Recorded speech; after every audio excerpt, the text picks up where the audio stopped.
Babalik pa rin sa yakap. Ikaw ang paborito kong desisyon. Ayawa. Luto na lang tayo ng ginataan. So, okay pa yung kahit walang hawak na naman. Oh, kalabasa galing farm, you honor. Tapos pakbet na 30 pesos. Binili sa palengke. Oh, tapos isang luya na may pototoy. Luya lang pala. Oh, ano pang ginagawa mo? Pati lalaro mo pa. Hiwain mo na. At nahiwa na pati ito, sibuyas. O, diba? Alam mo talaga napakagaling. Siling haba. Haba pa sa ilong ng iyong kasama. Tapos, eto na. Kawali. At mamantikaan na natin yan. Painitin lang at pagsabay-sabayin mo na mga Ricardo. O, napakainit para ng kawali. Gudan. Umuusok na. Gisa-gisahin lang ng mabuti. Kaya pala kwento. Bakit pala ako tinawag na Boss Frank? Hindi ko din alam. Siguro kasi mukha akong boss.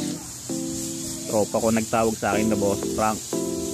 Tapos yan, halu-haluin mo lang, gisahin mo maigi, tostahin mo ng medyo masarap. Tapos timplahan lang ng konting asin. Kung napapansin nyo, lagi ako walang nalalagay na paminta. Ala, lagi ko nakakalimutan. Walang jumbo eh. Ayun na, asin. Halu-haluin. Tostos ng konti. Akala mo naman talaga napakagaling magluto. Oh, yan na yun. Sunod ang ating bidang ulam na panahog. Ito na yun, sardinas lang. Na-try nyo na ba to? Masarap to. Kahit sardinas lang. Yan na ang ating gulay. Gusto ko sa pagkakaluto ng gulay hindi hukok lang, hindi siya yung lamog-lamog. Gusto ko yung masarap na medyo malutong, parang kotong kasi may kanto. Charot. Haluin pa, sige, halukayin mo, haluin mo pa. Ating titimplahan ng asin. Asin lang, ayos na, panapat na yan. Mamaya na natin titimplahan pa lang iba. Haluin, tapos ito nang ating ilalagay. Sarado pang bilihan ng gata sa palengke, kaya ako'y nagbili na ng nasa sachet. Ayan na, hinalo ko na ang gata ni Boss Frank. Sinimot pa.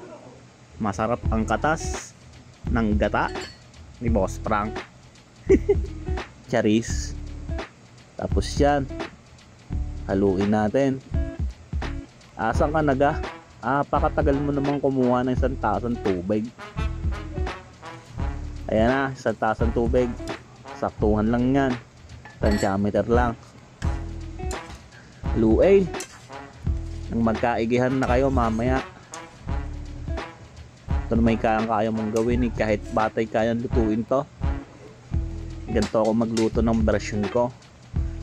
Version ko ng gata, ginataang kalabasa. Pakbet pala, takpan. Nalimutan ko palang ilagay pampalasa dyan, no?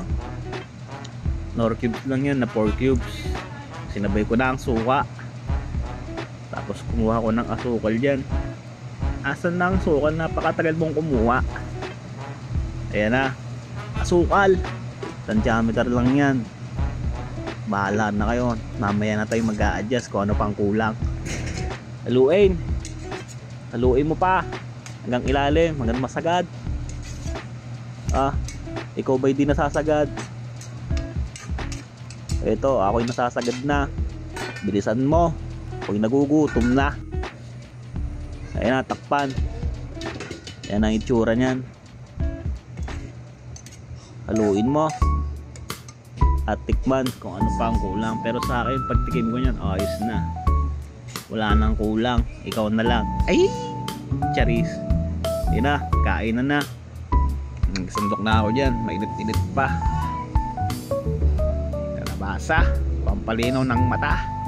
Baka pati ang kabit ng kapitbahay makita mo pa. Yan na, sabaw. Sabaw na maanghang. Lagi ako nagluluto ng ulam may laging may sili.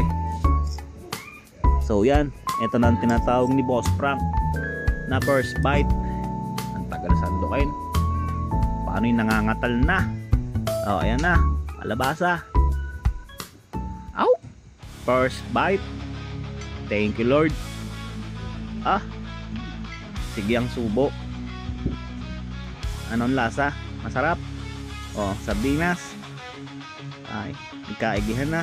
Ay siya. Paano? Uubusin ko na to. At sa susunod na video na lang. Bye!